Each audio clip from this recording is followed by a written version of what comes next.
ਸਤਿ ਸ਼੍ਰੀ ਅਕਾਲ ਜੀ ਸਾਰਿਆਂ ਨੂੰ। ਇੱਕ ਵਾਰੀ ਫਿਰ ਤੋਂ ਸਵਾਗਤ ਹੈ ਜੀ ਤੁਹਾਡੇ ਆਪਣੇ YouTube channel master 07 exam warrior ਦੇ ਵਿੱਚ ਪੰਜਾਬੀ ਵਿਸ਼ੇ ਦੇ ਨਾਲ ਸੰਬੰਧਿਤ ਵੀਡੀਓਜ਼ ਅਸੀਂ ਅਪਲੋਡ ਕਰ ਰਹੇ ਹਾਂ ਜੀ ਲਗਾਤਾਰ। ਹੁਣ ਤੱਕ ਪੰਜਾਬੀ ਦੇ ਨਾਟਕਕਾਰ ਜਿੰਨੇ ਹੈਗੇ ਜੀ ਉਹਨਾਂ ਦੀਆਂ ਵੀਡੀਓਜ਼ ਅਸੀਂ ਅਪਲੋਡ ਕਰ ਚੁੱਕੇ ਹਾਂ ਜੀ। ਪੰਜਾਬੀ ਨਾਵਲਕਾਰ ਜਿਹੜੀ ਸਾਡੀ ਸੀਰੀਜ਼ ਅਸੀਂ ਸ਼ੁਰੂ ਕੀਤੀ ਹੈ ਜੀ, ਲੈਕਚਰ ਸੀਰੀਜ਼, ਉਹ ਚੱਲ ਰਹੀ ਹੈ ਜੀ ਲਗਾਤਾਰ। ਤੇ ਜੇ ਤੁਸੀਂ ਚੈਨਲ ਦੇ ਉੱਪਰ ਨਵੇਂ ਹੋ ਜੀ, ਚੈਨਲ ਨੂੰ ਸਬਸਕ੍ਰਾਈਬ ਜ਼ਰੂਰ ਕਰ ਲੈਣਾ, ਬੈਲ ਆਈਕਨ ਦਬਾਉਣਾ ਨਾ ਭੁੱਲੋ, ਕਿਉਂਕਿ ਉਹਦੇ ਨਾਲ ਹਰੇਕ ਸਾਡੀ ਵੀਡੀਓ ਜਿਹੜੀ ਤੁਹਾਨੂੰ ਸਭ ਤੋਂ ਪਹਿਲਾਂ ਮਿਲਦੀ ਰਹੇਗੀ। ਜਿੰਨੇ ਵੀ ਬੱਚਿਆਂ ਨੇ ਈਮੇਲ ਰਾਹੀਂ ਸਾਡੇ ਕੋਲੋਂ ਜਿੰਨੇ ਵੀ ਬੱਚਿਆਂ ਨੇ PDF ਦੀ ਡਿਮਾਂਡ ਕੀਤੀ ਸੀ ਈਮੇਲ ਦੇ ਰਾਹੀਂ, ਅਸੀਂ ਉਹਨਾਂ ਨੂੰ ਸੈਂਡ ਕਰ ਚੁੱਕੇ ਹਾਂ ਜੀ ਸਾਰਿਆਂ ਨੂੰ। ਤੇ ਬਾਕੀ ਵੀ ਜਿੱਦਾਂ ਜਿੱਦਾਂ ਕਮੈਂਟ ਆਉਂਦੇ ਰਹਿਣਗੇ ਜਾਂ ਈਮੇਲਸ ਆਉਣਗੀਆਂ, ਉਹਦੇ ਨਾਲ ਨਾਲ ਅਸੀਂ ਜਿਹੜੇ ਆ ਉਹ ਸੈਂਡ ਕਰਦੇ ਰਹਾਂਗੇ ਜੀ।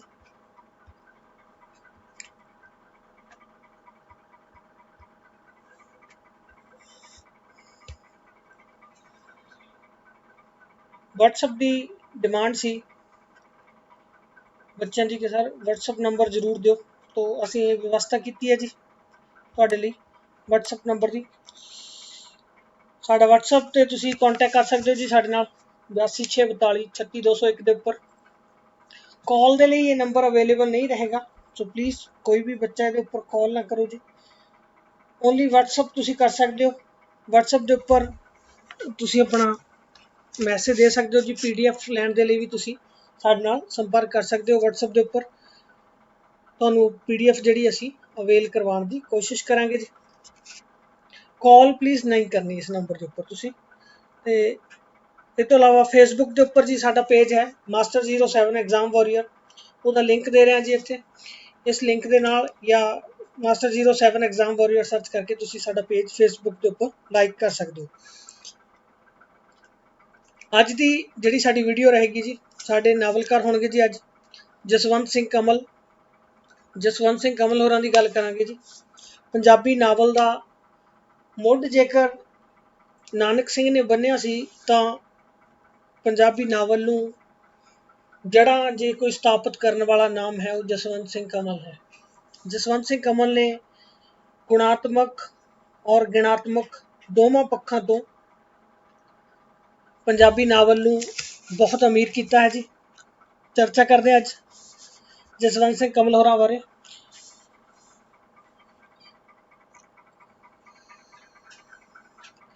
ਇਹ 2018 ਦੀ ਫੋਟੋ ਹੈ ਜੀ, ਇੰਟਰਨੈਟ ਰਾਹੀਂ ਉਹਨਾਂ ਦੀ ਲਈ ਗਈ।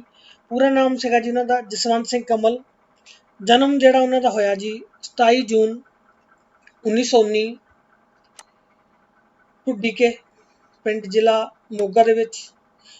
ਜਿਹੜੀ ਡੈਥ ਉਹਨਾਂ ਦੀ ਹੋਈ ਜੀ ਇਸ ਸਾਲ 1 ਫਰਵਰੀ 2020 ਨੂੰ। 100 ਸਾਲ ਦੀ ਲਗਭਗ ਉਹਨਾਂ ਦੀ ਜਿਹੜੀ ਉਹ ਉਮਰ ਸੀ।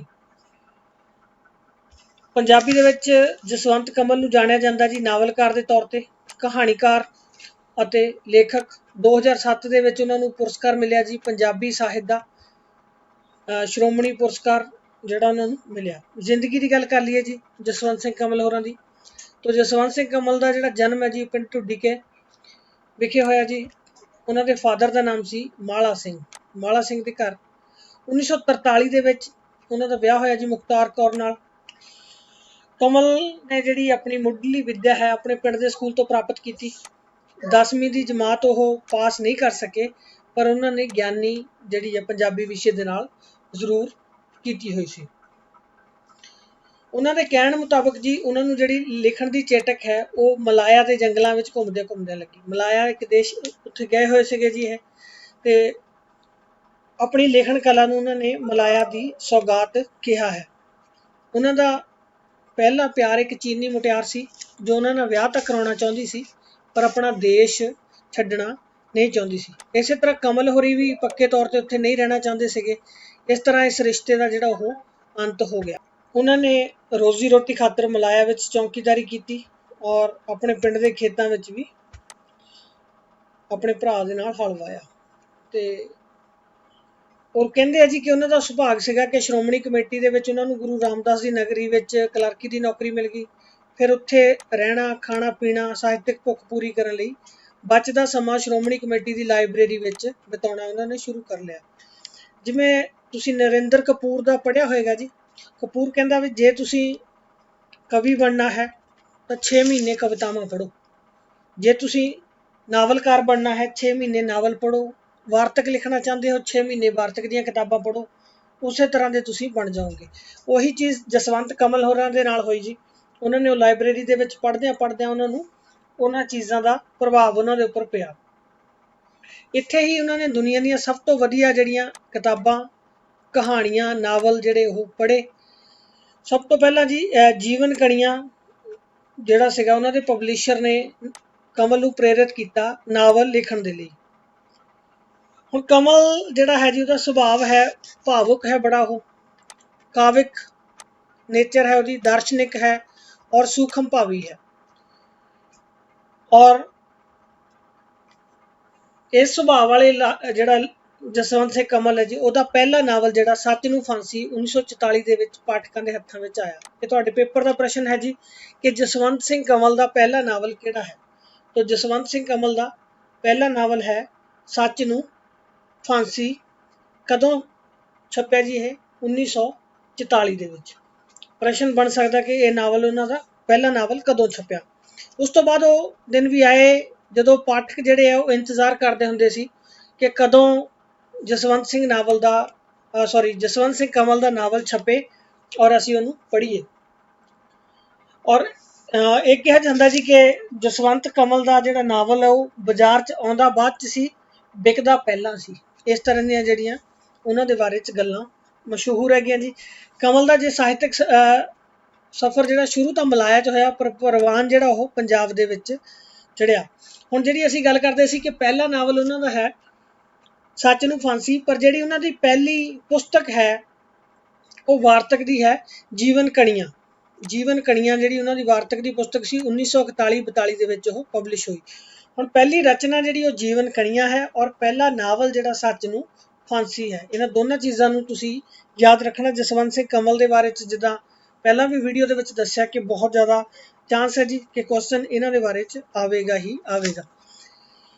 ਪੰਜਾਬ ਦੇ ਜਿਹੜੀ ਵੱਖ-ਵੱਖ ਪੀੜ੍ਹੀ ਦੇ ਮੁੰਡੇ ਕੁੜੀਆਂ ਨੂੰ ਜਿੰਨੀ ਊਰਜਾ ਜਸਵੰਤ ਕਮਲ ਦੇ ਨਾਵਲ ਦੇ ਪਾਤਰਾਂ ਨੇ ਦਿੱਤੀ ਹੈ, ਕਿਸੇ ਹੋਰ ਨਾਵਲਕਾਰ ਦੇ ਪਾਤਰ ਇਹ ਕਰਿਸ਼ਮਾ ਨਹੀਂ ਕਰ ਸਕੇ।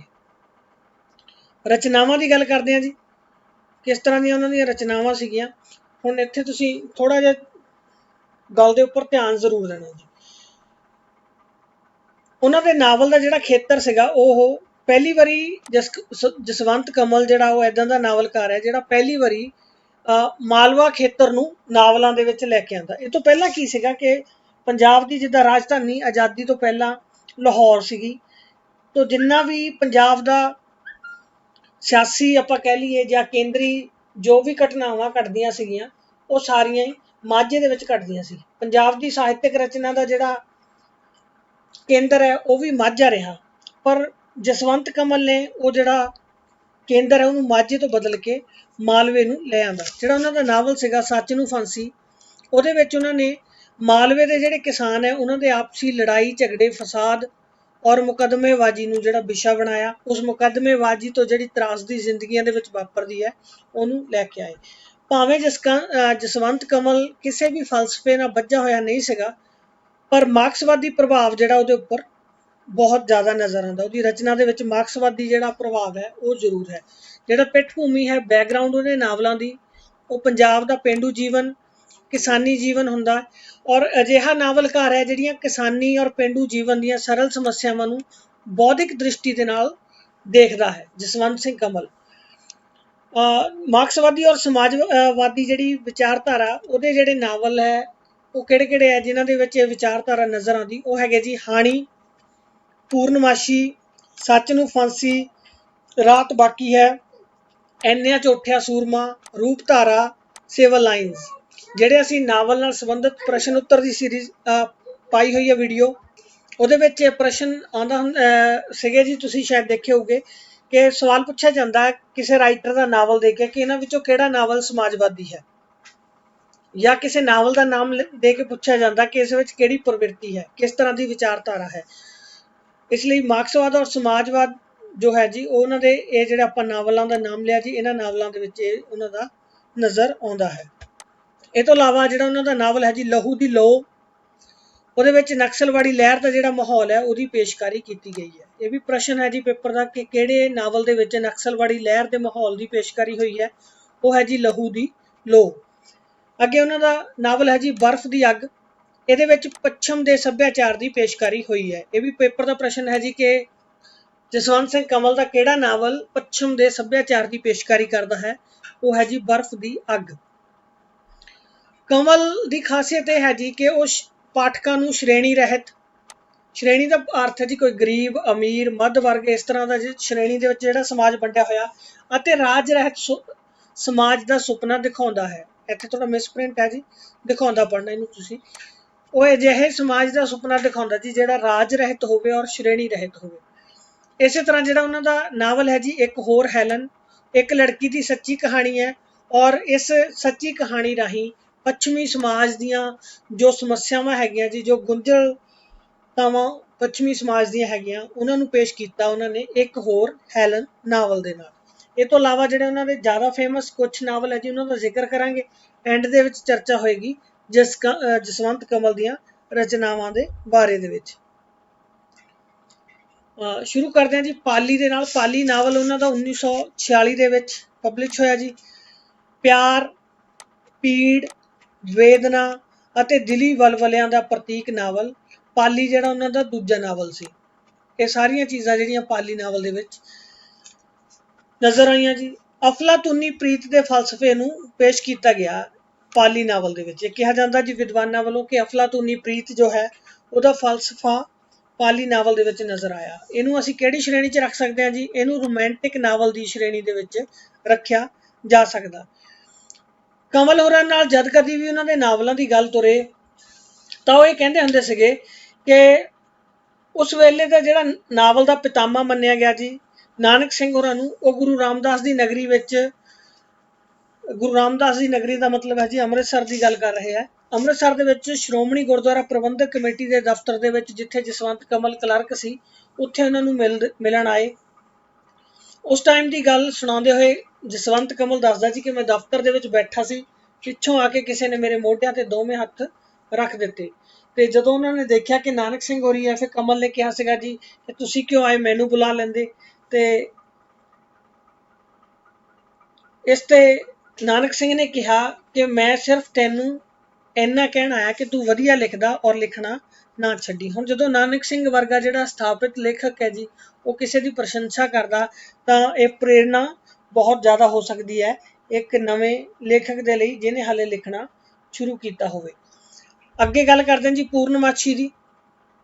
ਉਹਨਾਂ ਦਾ ਨਾਵਲ ਹੈ ਪੰਜਾਬ ਦੇ ਸਾਹਿਤ ਮਾਲਾ ਦਾ ਮੋਤੀ ਤੇ ਅਸਲ ਪੰਜਾਬੀ ਸੱਭਿਆਚਾਰ ਨੂੰ ਪੇਸ਼ ਕਰਦਾ ਪੇਂਡੂ ਜੀਵਨ ਦੀ ਝਲਕ ਦਿਖਾਉਂਦਾ ਨਾਵਲ ਜਿਹੜਾ ਉਹਨਾਂ ਦਾ ਪੂਰਨਮਾਸ਼ੀ ਤੀਸਰਾ ਨਾਵਲ ਸੀਗਾ। ਇਹਦੇ ਬਾਰੇ 'ਚ ਕਿਹਾ ਗਿਆ ਜੀ ਕਿ ਪੇਂਡੂ ਜੀਵਨ ਦੀ ਔਰ ਪੰਜਾਬੀ ਸੱਭਿਆਚਾਰ ਦੀ ਜਿਹੜੀ ਅਸਲੀ ਝਲਕ ਹੈ ਉਹ ਪੂਰਨਮਾਸ਼ੀ ਨਾਵਲ ਦੇ ਵਿੱਚ ਨਜ਼ਰ ਆਈ ਹੈ, ਔਰ ਹਰ ਪੰਜਾਬੀ ਦੀ ਪਸੰਦ ਦਾ ਪਹਿਲਾ ਨਾਵਲ ਹੈ। ਕਹਾਣੀ ਬੜੀ ਅਜੀਬ ਹੈ ਜੀ ਇਸ ਨਾਵਲ ਦੀ। ਇਹਦੇ ਵਿੱਚ ਦੋ ਪ੍ਰੇਮੀ ਆਪਣੀ ਪ੍ਰੀਤ ਨੂੰ ਬੱਚਿਆਂ ਦੇ ਵਿਆਹ ਵਿੱਚ ਪੂਰਨ ਹੁੰਦੀ ਵੇਖਦੇ ਆ। ਦੋ ਪ੍ਰੇਮੀ ਹੈ ਜੀ ਜਿਹੜੇ ਆਪਣੇ ਪਿਆਰ ਦੇ ਵਿੱਚ ਸਫਲ ਨਹੀਂ ਹੋ ਸਕੇ, ਉਹ ਤੋਂ ਬਾਅਦ ਅੱਗੇ ਜਦੋਂ ਉਹਨਾਂ ਦੇ ਬੱਚੇ ਹੁੰਦੇ ਆ, ਉਹ ਇਹ ਚਾਹੁੰਦੇ ਆ ਕਿ ਅਸੀਂ ਜਿਹੜਾ ਆਪਣੀ ਪ੍ਰੀਤ ਹੈ ਉਹਨੂੰ ਆਪਣੇ ਬੱਚਿਆਂ ਦੇ ਵਿਆਹ ਦੇ ਨਾਲ ਪੂਰਨ ਕਰ ਲਈਏ। ਅਗਲਾ ਨਾਵਲ ਹੈ ਜੀ ਉਹਨਾਂ ਦਾ ਰਾਤ ਬਾਕੀ ਹੈ। ਰਾਤ ਬਾਕੀ ਹੈ ਚੌਥਾ ਨਾਵਲ ਹੈ ਜੀ ਕਮਲ ਦਾ। ਇਸ ਨਾਵਲ ਉਹਨਾਂ ਨੇ ਉਦੋਂ ਲਿਖਿਆ ਜੀ ਜਦੋਂ ਕਮਿਊਨਿਸਟ ਪਾਰਟੀ ਔਰ ਜਿਹੜੀ ਕਮਿਊਨਿਸਟ ਲਹਿਰ ਹੈ ਆਪਣੇ ਸਿਖਰਾਂ ਤੇ ਸੀਗੀ। ਇਹ ਤੋਂ ਬਾਅਦ ਇਹਦਾ ਪਤਨ ਸ਼ੁਰੂ ਹੋ ਗਿਆ। ਰਾਤ ਬਾਕੀ ਹੈ ਦੇ ਵਿੱਚ ਕਮਿਊਨਿਜ਼ਮ ਜਿਹੜਾ ਹੈ, ਮਾਰਕਸਵਾਦ ਦਾ ਪ੍ਰਭਾਵ ਕਿਤੇ ਨਾ ਕਿਤੇ ਨਜ਼ਰ ਆਇਆ ਹੈ। ਜਸਵੰਤ ਗਿੱਲ ਤੇ ਜਸਵੰਤ ਕਮਲ, ਜਸਵੰਤ ਗਿੱਲ ਉਹਨਾਂ ਦੀ ਵਾਈਫ ਦਾ ਨਾਮ ਹੈ ਜੀ, ਡਾਕਟਰ ਜਸਵੰਤ ਗਿੱਲ। ਤੇ ਇਹ ਜਸਵੰਤ ਕਮਲ ਨੇ ਕਿਹਾ ਜੀ ਕਿ ਉਹਨਾਂ ਦੀ ਆਦਰਸ਼ ਸੀਗੀ ਔਰ ਇਹਨੇ ਹੀ ਉਹਨਾਂ ਨੂੰ ਲਿਖਣ ਲਈ ਪ੍ਰੇਰਿਤ ਕੀਤਾ ਹੈ। ਉਹਨਾਂ ਦੀ ਪ੍ਰੇਰਨਾ ਰਹੀ ਜੀ ਉਹਨਾਂ ਦੀ ਵਾਈਫ ਜਸਵੰਤ ਗਿੱਲ। ਅਗਲਾ ਜਿਹੜਾ ਨਾਵਲ ਹੈ ਜੀ ਲਹੂ ਦੀ ਲੋਅ 1976 ਦੇ ਵਿੱਚ ਛਪਿਆ। ਆਪਾਂ ਸਿਰਫ ਜਿਹੜੇ ਇਹਨਾਂ ਦੇ ਜ਼ਿਆਦਾ ਫੇਮਸ ਰਹੇ ਆ ਜਾਂ ਜ਼ਿਆਦਾ ਜਿਹੜੇ ਮੇਨ ਨਾਵਲ ਹੈਗੇ ਉਹਨਾਂ ਦਾ ਹੀ ਜ਼ਿਕਰ ਇੱਥੇ ਕਰ ਰਹੇ ਹਾਂ। ਰਚਨਾਵਾਂ ਉਹਨਾਂ ਦੀਆਂ ਬਹੁਤ ਜ਼ਿਆਦਾ ਹੈਗੀਆਂ। ਸਿਦਕੀ, ਸਿਰੜੀ ਤੇ ਸਾਹਸੀ ਕਮਲ ਨੇ ਜ਼ਿੰਦਗੀ ਵਿੱਚ ਉਹੀ ਕੁਝ ਕੀਤਾ ਜੋ ਉਹਨਾਂ ਦੇ ਮਨ ਵਿੱਚ ਆਇਆ। ਜਸਵੰਤ ਕਮਲ ਦੇ ਜੋ ਮਨ ਵਿੱਚ ਆਉਂਦਾ ਸੀ ਜੀ ਉਹੀ ਕਰਨ ਵਾਲਾ ਵਿਅਕਤੀ ਸੀ। ਕਦੇ ਵੀ ਡਰ ਭੈ ਪਰੇਸ਼ਾਨੀਆਂ ਉਹਦੇ ਨੇੜੇ ਤੇੜੇ ਵੀ ਨਹੀਂ ਆਈਆਂ। ਜੋ ਵੀ ਉਹਦੇ ਮਨ ਦੇ ਵਿੱਚ ਆਇਆ ਉਹਨੇ ਉਹੀ ਕੀਤਾ। ਔਰ ਕਿਹਾ ਜਾਂਦਾ ਜੀ ਕਿ ਲਿਖਦਿਆਂ ਉਹਦੇ ਮਨ ਇਹੀ ਸੂਰਮਗਤੀ ਬਹਾਦਰੀ ਉਹਦੇ ਅੰਦਰ ਆ ਗਈ ਸੀ ਕਿ ਉਹਨੇ ਲਹੂ ਦੀ ਲੋਅ ਵਰਗਾ ਜਿਹੜਾ ਨਾਵਲ ਹੈ ਉਹ ਲਿਖਿਆ। 1971 ਤੋਂ ਲੈ ਕੇ 1972 ਤੱਕ ਉਹਨਾਂ ਨੇ ਇਸ ਨਾਵਲ ਦੇ ਖਰੜੇ ਤਿਆਰ ਕੀਤੇ। ਪਰ ਉਸ ਤੋਂ ਬਾਅਦ ਕੀ ਹੋਇਆ ਜੀ, 1975 ਦੇ ਵਿੱਚ ਦੇਸ਼ ਦੇ ਵਿੱਚ ਐਮਰਜੈਂਸੀ ਲੱਗ ਗਈ। ਔਰ ਜਿਹੜੇ ਪਬਲਿਸ਼ਰ ਪਹਿਲਾਂ ਜਸਵੰਤ ਦੇ ਮਗਰ ਫਿਰਦੇ ਹੁੰਦੇ ਸੀ ਕਿ ਤੁਸੀਂ ਆਪਣਾ ਨਾਵਲ ਦਿਓ ਜੀ, ਅਸੀਂ ਤੁਹਾਡਾ ਨਾਵਲ ਛਾਪਣਾ, ਉਹਨਾਂ ਨੇ ਲਹੂ ਦੀ ਲੋਅ ਜਿਹੜਾ ਨਾਵਲ ਸੀਗਾ ਉਹਨੂੰ ਛਾਪਣੋਂ ਡਰ ਗਏ ਔਰ ਮਨਾ ਕਰ ਦਿੱਤਾ। ਉਧਰ ਜਿਹੜੇ ਛਾਪੇਖਾਨੇ ਸੀਗੇ ਉਹਨਾਂ ਦੇ ਉੱਪਰ ਛਾਪੇ ਪੈਣ ਦੇ ਨਾਲ ਉੱਥੇ ਸੈਂਸਰਸ਼ਿਪ ਲੱਗ ਗਈ ਜੀ। ਉਹ ਜਿਹੜੇ ਨਹੀਂ ਛਾਪ ਪਾ ਰਹੇ ਸੀਗੇ ਕੋਈ ਵੀ ਰਚਨਾਵਾਂ। ਉਸ ਤੋਂ ਬਾਅਦ ਇਹ ਜਿਹੜਾ ਨਾਵਲ ਹੈ ਜੀ ਸਿੰਗਾਪੁਰ ਤੋਂ ਛਪਿਆ ਔਰ ਸਭ ਤੋਂ ਪਹਿਲਾਂ ਪ੍ਰਵਾਸੀ ਜਿਹੜੇ ਪੰਜਾਬੀ ਸੀਗੇ ਉਹਨਾਂ ਨੇ ਇਹਨੂੰ ਪੜ੍ਹਿਆ। ਬਾਅਦ ਦੇ ਵਿੱਚ ਇਹ ਪੰਜਾਬ ਦੇ ਵਿੱਚ ਸਮਗਲ ਹੋ ਕੇ ਆਈਆਂ, ਉੱਥੋਂ ਕੁਝ ਕਾਪੀਆਂ ਔਰ ਹੱਥੋਂ ਹੱਥੀ ਵਿਕ ਗਈਆਂ।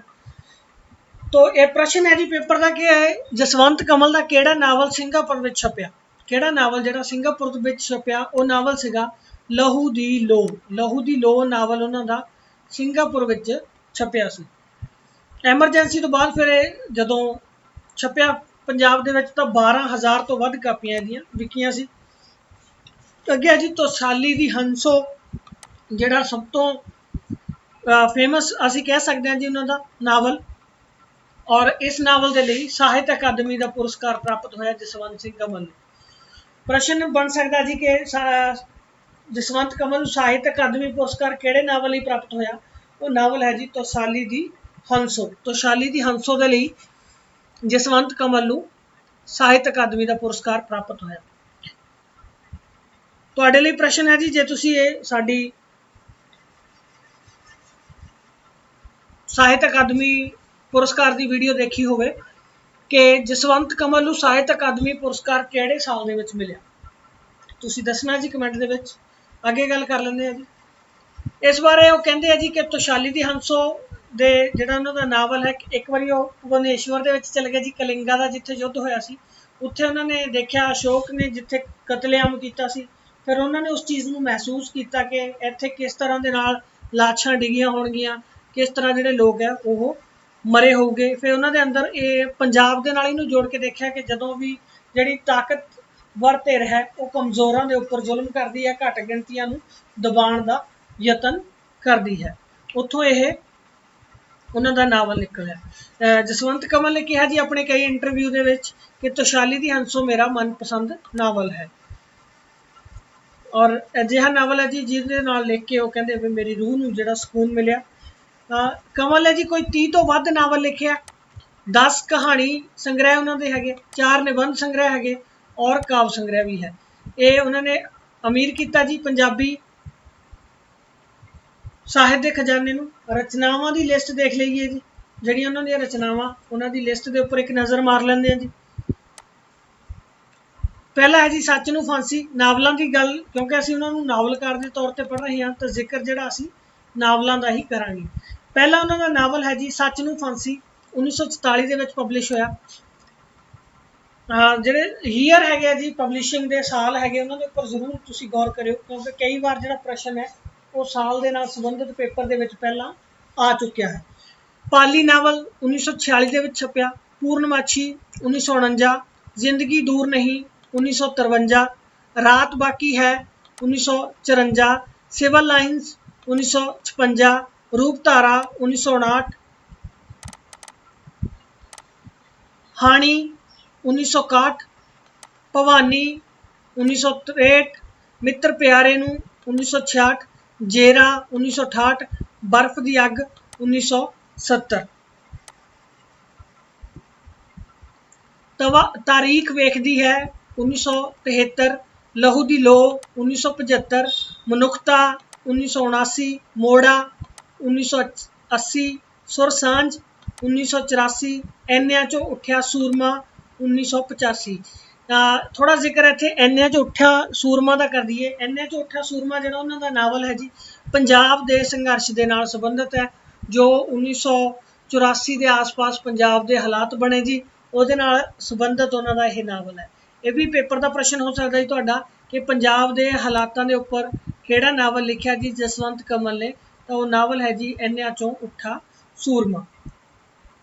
अगला है जी उन्हां दा एहसास 1990 दे विच, खूबसूरत दुश्मन 1992, तोशाली दी हंसो 1993, चिक्कड़ दे कमल 1996, रूपमती ये भी 1996, खून के सोले गाविए नानक भाग 1 ते खून के सोले गाविए नानक भाग 2।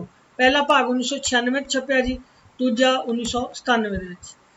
मुक्ति मार्ग 1997, एक होर हैलन 2001, सुंदरा 2005।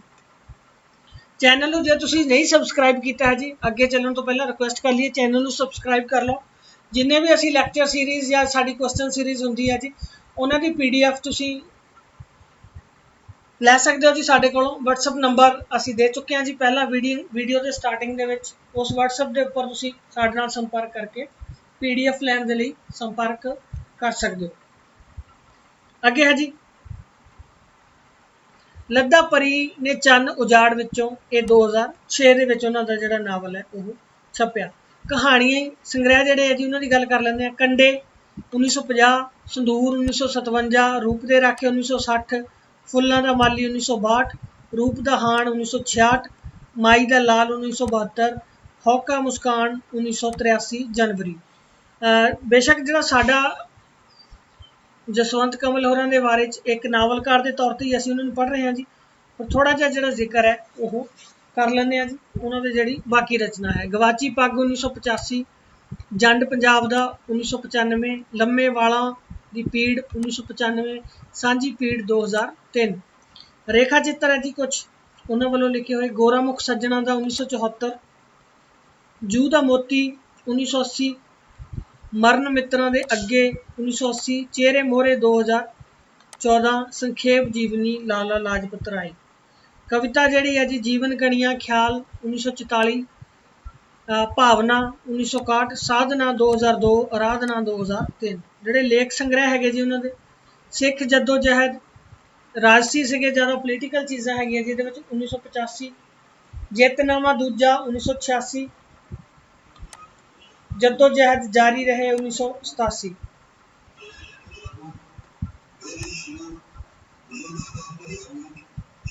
अपना कौमी घर 1992, हाल मुरीदां दा 1996, साडे दोस्त साडे दुश्मन 1996, कमल कहंदा रहा 1998, पंजाब दा सच 1999, भगती ते शक्ति 1999, कौमी वसीयत 2003, सच की वेला 2005, पंजाबियों जीना है कि मरना 2008, कौमी ललकार 2008, पंजाब तेरा की बनू 2010, रुड़ चलिया पंजाब 2011, पंजाब दी वगार 2013, पंजाब दा हक 2014।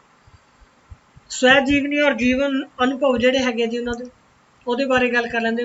पुन्नेआ दा चानन 2007, ये जीवनी है जी उन्होंने। रूह दियां हेकां 2015, धुर दरगाह 2017। बच्चों ਲਈ ਉਹਨਾਂ ਦੇ ਜਿਹੜੇ ਹੈਗੇ ਜੀ ਬਾਲ ਨਾਵਲ ਉਹ ਹੈਗੇ ਜੀ ਹੁਨਰ ਦੀ ਜਿੱਤ 1964, ਜੰਗਲ ਦਾ ਸ਼ੇਰ 1974, ਸੂਰਮੇ 1978, ਨਾਵਲ ਜਿਹੜਾ ਮੂਮਲ 1983, ਨਵਾਂ ਸੰਨਿਆਸ 1993, ਕਾਲਾ ਹੰਸ 1995, ਝੀਲ ਦੇ ਮੋਤੀ 1995, ਕੀੜੀ ਦਾ ਹੰਕਾਰ 1996। ਸਾਹਿਤ ਰਚਨਾ ਦੇ ਵਿੱਚ क्वालिटी और क्वांटिटी दोनों तरह का जोड़ा योगदान वो कमल का है। मार्क्सवादी चिंतन है जी, गरीब जोड़े किरती है उन्होंने सुपनों को सच होंदा देखना चाहता कमल अपन रचनावां दे विच। विचारधारा जी है वह हावी रही है जी कमल के नावलों के उपर, ये उन्होंने आलोचना के कहा जाता। अगे गल करांगे। कुछ पुस्तकां उन्होंने अनुवाद भी कीतियां जी, उन्होंने देवदास है 1964, मार्क्सी लैनिन पक्ष तो अमल की महत्ता, मार्क्सवाद जिहड़ा रह रह के जिहड़ा उन्होंने रचना दे विच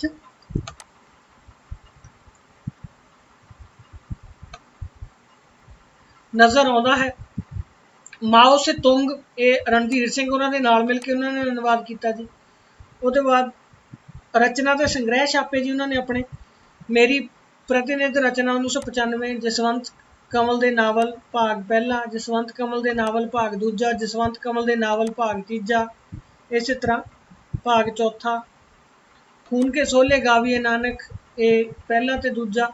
मेरियां कहानियां पहला भाग है जी 2005 छपया। मेरियां कहानियां फिर दूजा भाग 2005 दे विच। उस तो बाद मेरियां कहानियां 2006 च दोबारा छपया। मेरियां कहानियां चौथा भाग 2006। जसवंत कमल दियां श्रेष्ठ कहानियां 2010 दे विच छपया। ये उन्होंने रचना है जी सारी। पेंडू जीवन जिहड़ा है मालवे का लोगों का सोच, उन्होंने संघर्ष, समाजिक जिहड़ा वरतारा है, वो सारिया चीज़ों जसवंत सिंह कंवल ने साढ़े सामने पेश किया जी अपने नावलों के राही। पंजाबी जे असीं नावल की गल करिए जी, नानक सिंह तो बाद वड्डा नाम जिहड़ा वो जसवंत सिंह कमल का है। सही शब्दों के विच जे असीं जसवंत कमल नूं नानक सिंह का उत्तराधिकारी कहीए तो ये कोई अतिशोक्ति या अतकथनी वाली गल नहीं है। किताबों का जिक्र है जी, कुल किताबां 101 गिनती है जी। अपनी उम्र तो वध किताबां उन्हें लिखिया, उन्होंने विचों 8 किताबां जिहड़ियां वो बच्चों लई हैगियां। नावल है जी उन्होंने 36, उपर असीं 30 कहा सीगा, पर जिहड़े बच्चों के नावल भी उन्होंने लिखे आ उन्होंने मिला के 36 उन्होंने कुल नावल है जी। 12 कहानी संग्रह है, सियासी फीचर जिहड़े वो 17 है, 5 रेखा चित्र लिखे है जी। जीवन अनुभव 3 है जी। वार्तक और काव्य संग्रह 6 है।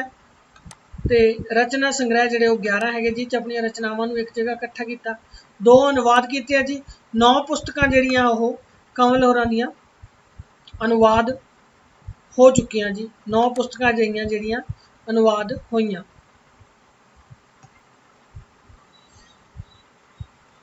इस वीडियो नूं बनाउण दे लई 3 पुस्तकां जिहड़ियां वो असीं यूज़ कीतियां जी। पंजाबी साहित्य इतिहास नाल संबंधित, इस तो इलावा 2 पुस्तकां जिहड़ियां पंजाबी खोज नाल संबंधित हैगियां जी। उन्होंने 5 पुस्तकां जिहड़ियां उन्हां दा असीं इहदे विच यूज़ किया जी इस वीडियो नूं बनाउण दे लई। उम्मीद करते हैं कि सारियां जिहड़े पक्ष है जसवंत सिंह कंवल नाल संबंधित उन्होंने असीं कवर कर सके होवांगे जी video they which. And they विच मान सन्मान की गल कर लीए जी तो कमल नूं जिहड़ा हैगा तोशाली दी हंसो दे लई ਸਾਹਿਤ अकादमी का पुरस्कार मिलिया। साल जिहड़ा वो तुसीं कमेंट दे विच दसना है कि किहड़े साल दे विच उन्हां नूं ਸਾਹਿਤ अकादमी का पुरस्कार मिलिया सी।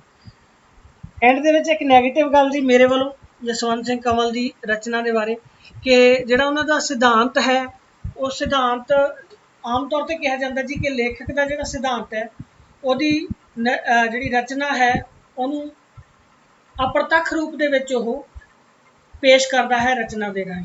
रचना के विच किते जिहड़ा सिद्धांत है वह सीधे तौर पर नज़र नहीं आता। डायरैक्ट जिहड़ा अपने सिद्धांत का प्रचार लेखक नहीं करता है।